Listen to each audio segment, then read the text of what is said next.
सन था 1833, house of commons. London में Leeds से मेंबर ऑफ पार्लियामेंट और काउंसिल ऑफ इंडिया के मेंबर थॉमस वेब मकले ब्रिटिश गवर्नमेंट को इंडियन सब कॉन्टिनेंट में एजुकेशन रिफॉर्म्स पर एक भाषण देते हैं। इस भाषण में मकले अंग्रेजी सरकार के सामने अपना सपना रखते हैं।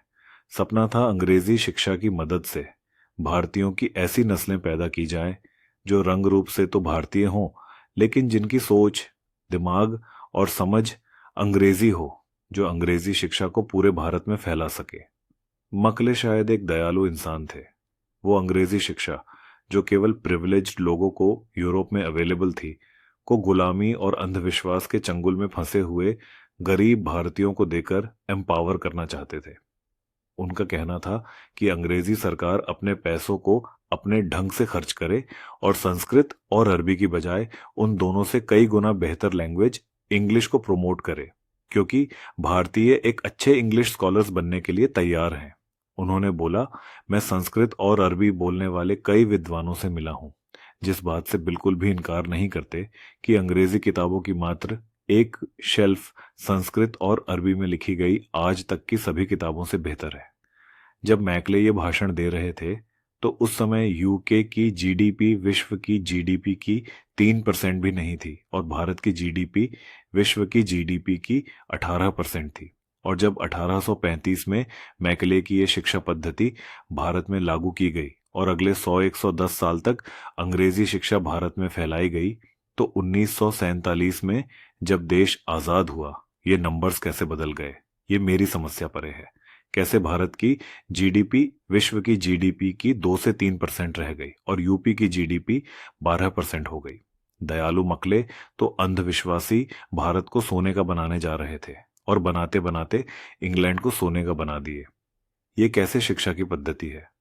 और अगर इंग्लिश के बिना पूरी की पूरी दुनिया गरीबी के दलदल में समा जाती, तो कैसे चीन, जापान, जर्मनी इंग्लैंड से आगे निकल गए? वहां तो अंग्रेजी में शिक्षा नहीं दी जाती। और जिस संस्कृत और अरबी भाषा को मैकले की भाषा बोल रहे हैं, इन्हीं भाषाओं के शब्दों को लेकर, गणित के अंकों को लेकर इंग्लिश की वोकैबुलरी बनी है। संस्कृत तो वो भाषा रही है जिसमें गणित, astronomy, geography, medicine, music, philosophy और इकोनॉमिक्स में तब किताबें लिखी गई थीं जब इंग्लैंड में आदिवासी जानवरों की तरह रहते थे। और ये वही संस्कृत और उसकी शिक्षा प्रणाली है जिसकी बदौलत भारत एक एडी तक पूरी दुनिया में सबसे बड़ी इकोनॉमी बनकर रहा है, जिसकी जीडीपी पूरे विश्व की 35% थी। और जब वही भारत अंग्रेजी शिक्षा प्रणाली में 1947 में आजाद हुआ, तब वो विश्व के सबसे गरीब देशों में एक था।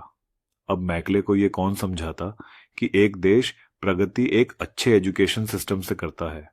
भाषा तो बस एक मीडियम होती है अच्छे कम्युनिकेशन का। प्रोग्रेस एक अच्छे सिस्टम से होती है और एक ऐसा ही सिस्टम था गुरुकुल। नमस्ते दोस्तों, आप सभी का साधु श्री के एपिसोड नंबर 33 में स्वागत है। दोस्तों, अभी कुछ एपिसोड्स पहले हमने देखा था कि कैसे गुरुकुलों ने भारत को सुपर पावर बनाया था। आज के एपिसोड में हम देखेंगे कि गुरुकुलों की वो कौन सी बातें हैं जो आज हम अपने स्कूल्स और यूनिवर्सिटीज में इम्प्लीमेंट कर सकते हैं, जिससे हमारा एजुकेशन सिस्टम और भी मजबूत और लाभदायी हो जाए। तो दोस्तों, बिना किसी विलंब के आज के विश्लेषण को शुरू करते हैं। दोस्तों, सबसे पहला और सबसे इम्पॉर्टेंट डिफरेंस जो आज की शिक्षा प्रणाली और गुरुकुलों की शिक्षा प्रणाली में देखने को मिलता है, और जहां मैं चाहता हूं कि भारत सरकार भी गौर करे, वो है प्रोग्रेशन का। आज के समय में आप कितने भी हो, जीनियस हो, लेकिन आपको अपनी कक्षा में 1 साल गुजारना है तो गुजारना है। लेकिन गुरुकुलों की शिक्षा प्रणाली ऐसी नहीं थी। अगर गुरु को लगता था कि कोई पर्टिकुलर शिष्य तेज है, जीनियस है और अपने स्तर पर ज्ञान अर्जित कर चुका है, तो उसे आगे के स्तर पर जाने देते थे। इससे 2 फायदे होते थे। जो बच्चा जीनियस होता था उसका समय व्यर्थ नहीं होता था, वो आगे चला जाता था। और जो बच्चे धीमे होते थे, जिनको गाइडेंस की जरूरत होती थी, उन्हें गुरु फिर अलग तरह से पढ़ाते थे। अगर आज देखा जाए तो एक ही क्लास में अगर बच्चे और धीमे बच्चे हैं तो शिक्षक को समझ ही नहीं आता है कि किस स्पेस से जाएं जिससे दोनों तरह के बच्चों को एक साल के भीतर समझाया जा सके। लेकिन अगर आप गुरुकुलों का तरीका देखेंगे तो वो एक बेहतर तरीका था, क्योंकि वहां पर बच्चों की क्षमता के अनुसार उन्हें पढ़ाया जाता था। तो ये पहला पॉइंट है जहां पर हमारी एजुकेशन मिनिस्ट्री कुछ सोच सकती है। दोस्तों, अगर अगला पॉइंट देखें तो हमारी एजुकेशन सिस्टम में शिक्षा के किसी भी स्तर पर आपको लाइफ से रिलेटेड सब्जेक्ट्स, स्पिरिचुअलिटी या फिलॉसफी की मैंडेटरी शिक्षा नहीं दी जाती। आप आईआईटीज को देख लें, एनआईटीज को देख लें, तो वहां पर भी जो इलेक्टिव सब्जेक्ट्स होते हैं उनमें आपको इकोनॉमिक्स, सोशल साइंसेस, इंग्लिश देखने को मिलेगी। लेकिन कभी आपको फिलॉसफी या स्पिरिचुअलिटी नहीं मिलेगी, जिसकी ज़रूरत जीवन में कहीं ना कहीं जाकर स्टूडेंट्स को होती है। और उसके अभाव में फिर क्या होता है? डिप्रेशन होता है या फिर जीवन उदासीनता में फंसता चला जाता है। आई होप कि हमारे स्कूल्स में जिस प्रकार से इतिहास, भूगोल और सामाजिक विज्ञान मैंडेटरी पढ़ाए जाते हैं, उसी तरह से स्पिरिचुअलिटी या फिर लाइफ रिलेटेड फिलॉसफीज को भी पढ़ाया जाना चाहिए। और दोस्तों, अगर आप भी जीवन को लेकर असमंजस में हैं और इस झूठी चादर फैल गई है सोशल मीडिया की, तो आप उदास रहते हैं या लो फील करते हैं, तो मैं आपको रिकमेंड करूंगा कि आप अच्छे संतों की फिलॉसफीज पढ़ें। और अगर नहीं पा रहे हैं तो आप उसे कुक्कू एफएम पर ऑडियो बुक्स की तरह सुन सकते हैं। कुक्कू एफएम पर विवेकानंद जी के सिद्धांतों पर आधारित एक ऑडियो बुक है, डेली लाइफ। उसे आप सुने और अपने दैनिक जीवन में उतारे तो आपको एक अच्छा बदलाव महसूस होगा। और केवल विवेकानंद जी ही नहीं, बल्कि रामकृष्ण परमहंस, गौतम बुद्ध और महावीर स्वामी जी के विचारों को भी सुन सकते हैं और अपने जीवन को समझ सकते हैं। दोस्तों, आप इन ऑडियो बुक्स को सोते समय या फिर कोई रूटीन काम कर रहे हैं तो उस समय भी सुन सकते हैं। इससे आप अपने नॉन प्रोडक्टिव टाइम को प्रोडक्टिव बना सकते हैं। प्लस इससे आपका मोबाइल पर स्क्रीन टाइम कम हो जाएगा, जो आपकी मेंटल हेल्थ और आईज की हेल्थ के लिए बहुत अच्छा है। और दोस्तों, कुकू एफएम पर न केवल फिलॉसफी और सेल्फ हेल्प, बल्कि दर्जनों ऐसी कैटेगरीज में 10 से भी ज्यादा टाइटल्स उपलब्ध हैं, जिसका ऑलरेडी 15 लाख से भी ज्यादा हिंदी पेड सब्सक्राइबर्स उठा रहे हैं और डेली लाख घंटे का कंटेंट सुन रहे हैं। दोस्तों, मंथली केवल 99 रुपीज में ये सारी ऑडियो बुक्स आपको सुनने को मिल जाती हैं। लेकिन अगर आप कूपन कोड HYPER30 को यूज करेंगे तो पहले महीने का सब्सक्रिप्शन आपको 99 रुपीज की बजाय 69 रुपीज में मिल जाएगा। दोस्तों, मैंने ऐप की डाउनलोड लिंक नीचे डिस्क्रिप्शन बॉक्स में डाल दी है, आप डाउनलोड करें। दोस्तों, अब अगले वो पॉइंट्स देखते हैं जो हमें गुरुकुलों से सीखना चाहिए। दोस्तों, अगर आप देखें तो गुरुकुल के समय में जो गुरुकुल का परिवेश होता था उसे समाज के विद्वान लोग एस्टैब्लिश करते थे। जो स्वयं ब्राह्मण होते थे, जिनको विषयों का ज्ञान होता था, वो गुरुकुल की बागडोर संभालते थे। लेकिन अगर आप आज के समय में देखें तो आपको चारों तरफ जो इंजीनियरिंग कॉलेजेस हैं वो मशरूम की तरह उगते हुए दिखेंगे। इसमें होता क्या है? इसमें एजुकेशन की में जो नेता लोग होते हैं या प्राइवेट बिल्डर्स होते हैं, वो रियल एस्टेट रैकेट चलाते हैं। इसीलिए आप देखें तो आपको नाम के स्कूल्स और इंजीनियरिंग कॉलेजेस दिखेंगे, लेकिन काम के आपको एक भी नहीं मिलेगा। इसलिए अगर आज स्कूल्स और यूनिवर्सिटीज की जो संचालन प्रक्रिया है, उसके साथ साथ ओनरशिप और एडवाइजरी बोर्ड में जो विद्वान हैं, जैसे प्रोफेसर्स, साइंटिस्ट्स, इंजीनियर्स, डॉक्टर्स, अगर इनकी भूमिका जाती है तो जो एजुकेशन में इन्वेस्टमेंट हो रहा है उसकी तरफ सिंसेरिटी भी जाएगी, जो कि बहुत इंपॉर्टेंट पॉइंट है। दोस्तों, अगर आज देखें तो आज हमारे स्कूल्स में जो भी मैनेजमेंट है या टीचर्स हैं, वो सब यही चाहते हैं कि बच्चों के पास नई किताबें हों, नई कॉपी हो, कवर हो, एकदम टिप टॉप हो, नया बैग हो। अब ऐसे में क्या होता है कि अगर बच्चा गरीब घर से है तो अच्छा नहीं महसूस करता है, खासकर तब जब अध्यापक बार बार उसी के लिए बच्चे को कहते हैं। लेकिन अगर आप गुरुकुल में देखें तो गुरुकुल में जो शिक्षा का समय होता था, इसे ब्रह्मचर्य कहा जाता था। ब्रह्मचर्य का मतलब ये था कि आप अपने आप को मटेरियलिज्म से दूर रखें, फिजूल खर्ची ना करें।